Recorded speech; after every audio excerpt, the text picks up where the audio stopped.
Entenda por que a Primeira Guerra Mundial foi muito pior do que você pensa.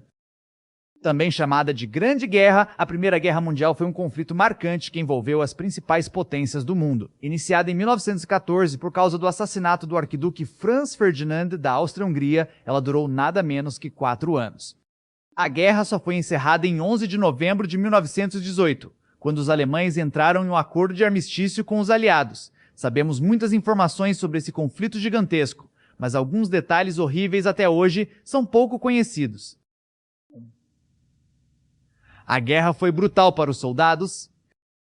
Os soldados que estiveram na frente de combate realmente passaram por coisas terríveis. Muitos deles precisaram cavar valas na terra para se protegerem dos tiros inimigos, assim como tiveram que ficar por semanas em locais construídos com tábuas de madeira, sacos de areia, gravetos, arame farpado ou simplesmente lama.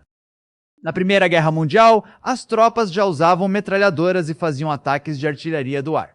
À medida que o conflito foi avançando, as forças aliadas entrincheiradas tinham cada vez mais possibilidade de serem vítimas de ataques alemães durante a noite.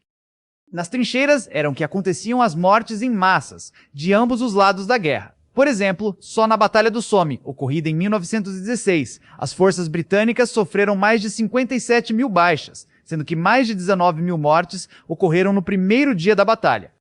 2. As tropas enfrentavam doenças misteriosas.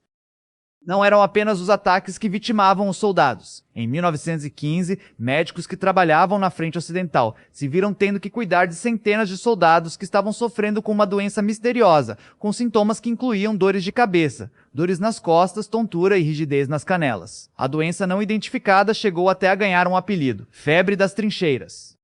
Embora não fosse fatal, essa doença se tornou um pesadelo para os comandantes, pois os doentes eram afastados de combate por até 3 meses. Mais adiante, os médicos finalmente determinaram a causa dessa enfermidade: o piolho comum, que soltava excrementos que eram transmitidos para a corrente sanguínea por meio de abrasões na pele. A praga acabou sendo controlada com uma pasta que misturava creosoto, iodofórmio e naftalina, que era aplicada nas costuras dos uniformes, trazendo bons resultados. 3. Nessa guerra foram inventadas muitas armas químicas.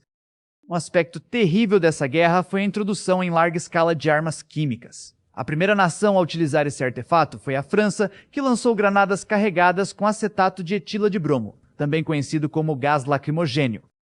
Os alemães aumentaram a aposta ao desenvolver um método para dispersar nuvens de gás cloro, o que era especialmente perigoso para os inimigos, mas também as próprias tropas da Alemanha, caso o vento mudasse de direção.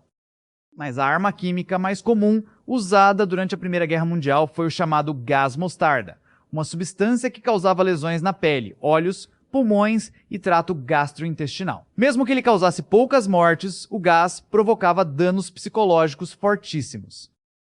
4. Muitos soldados não receberam tratamento para estresse pós-traumático. Obviamente, uma grande quantidade de soldados desta guerra testemunhou coisas terríveis, manifestando posteriormente sintomas de transtorno de estresse pós-traumático. Mas depois da Primeira Guerra Mundial, o distúrbio ainda não era levado tão a sério, e foi apelidado de choque de granada. Um médico britânico chamado Charles S. Myers foi o primeiro a apontar que as massas de soldados incapazes de viver funcionalmente estavam sofrendo de estresse pós-traumático. Contudo, ele enfrentou uma batalha difícil para convencer as autoridades que aqueles veteranos de guerra não eram apenas preguiçosos ou covardes. Por conta disso, muitos desses soldados simplesmente não receberam qualquer apoio psicológico.